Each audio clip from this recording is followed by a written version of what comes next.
Bismillah, Assalamualaikum warahmatullahi wabarakatuh. Alhamdulillah, alladzi hadana lihada wa ma kunna linahtadiya laula an hadana Allah. Asyhadu an la ilaha illallah wahdahu la syarika lah.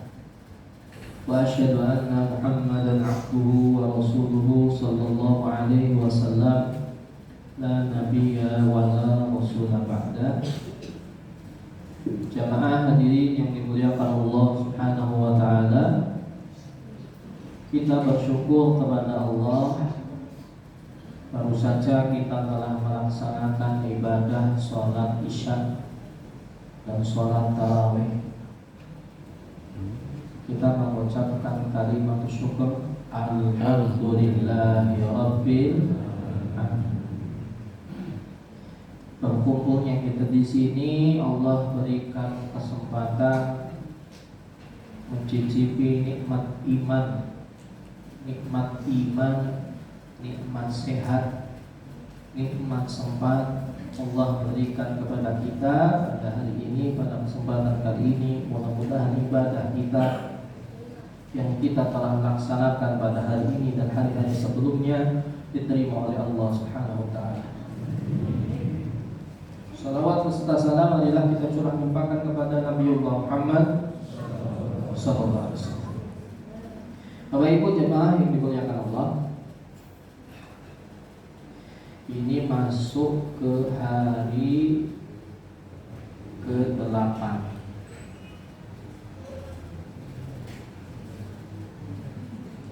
Ada yang 9.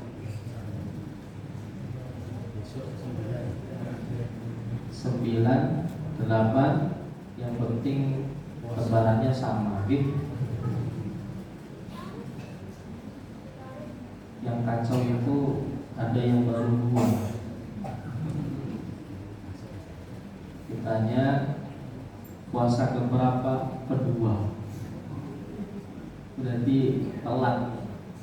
Kalau masih beda 1 hari, insya Allah masih aman. Dan mudah-mudahan lebaran kali ini sama semua. Allah maaf. Jemaah yang dimuliakan Allah, masuk ke hari ke-8 atau ke-9. Ini waktu dimana kita harus menarik napas panjang. Gimana Bapak Ibu?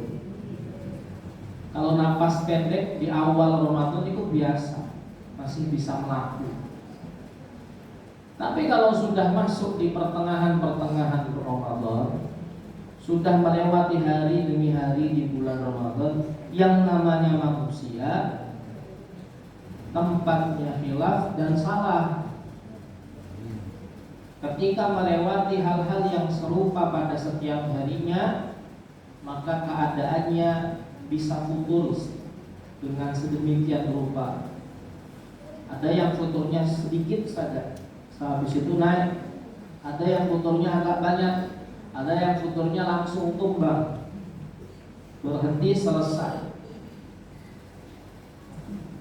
Lah alhamdulillah setiap kali sholat tarawih Allah memberikan kesempatan kepada kita untuk mendengarkan tausiah. Gimana? Tausiah itu penting Bapak Ibu. Karena kalau kita mengandalkan nafsu kita pribadi, setiap harinya itu tidak ada yang menasehati.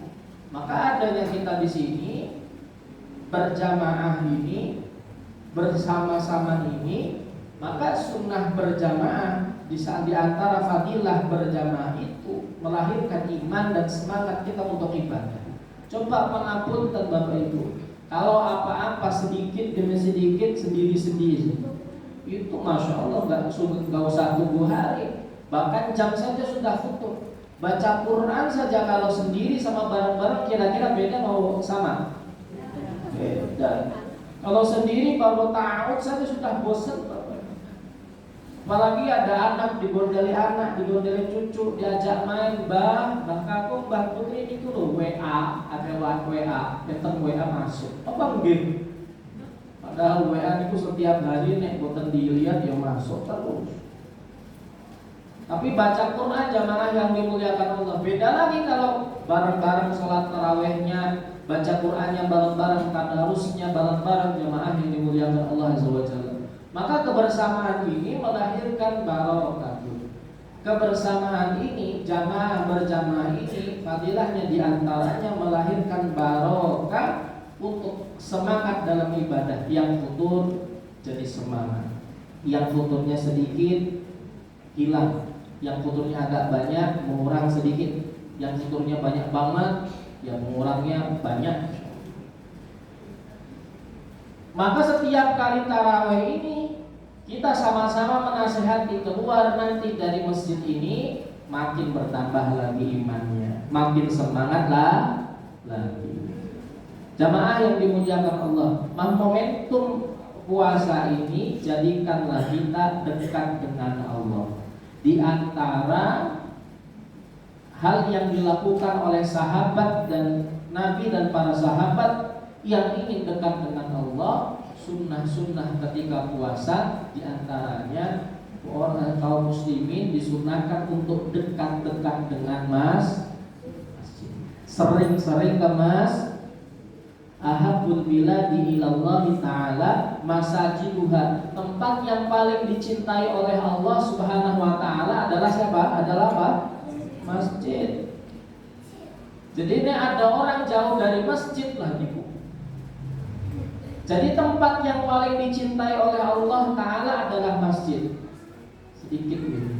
Ibu-ibu bapak-bapak di zaman Nabi itu nek suami nesu-nesu di rumah, marah keluar dari rumahnya, ibu-ibu gak khawatir.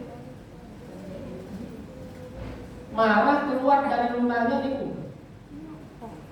Ya kalau zaman sekarang kan pas marah suami bapak marah keluar dari rumahnya, ibu khawatir keluar kemana kan kok? Ibu atau ibu-ibu? Tapi kalau di zaman Nabi ketika marah keluar dari rumahnya itu sudah mesti perginya kemana? Masjid. Berdoa kepada Allah. Ada satu kisah riwayat. Ada beberapa sahabat, ada salah satu riwayat yang mengatakan ketika itu Nabi SAW duduk di masjid sendiri. Lagi duduk sendiri tiba-tiba datang Abu Bakar.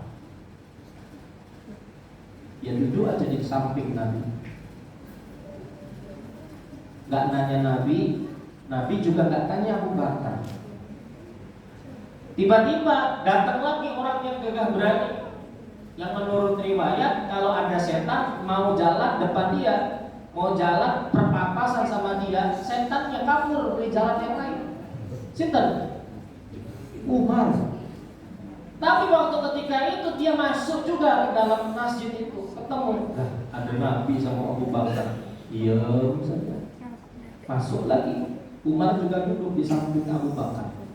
Masuk lagi salah satu sahabat Nabi SAW, Utsman bin Affan, orang kaya yang disegani karena kekayaannya oleh orang-orang kafir Quraisy waktu itu.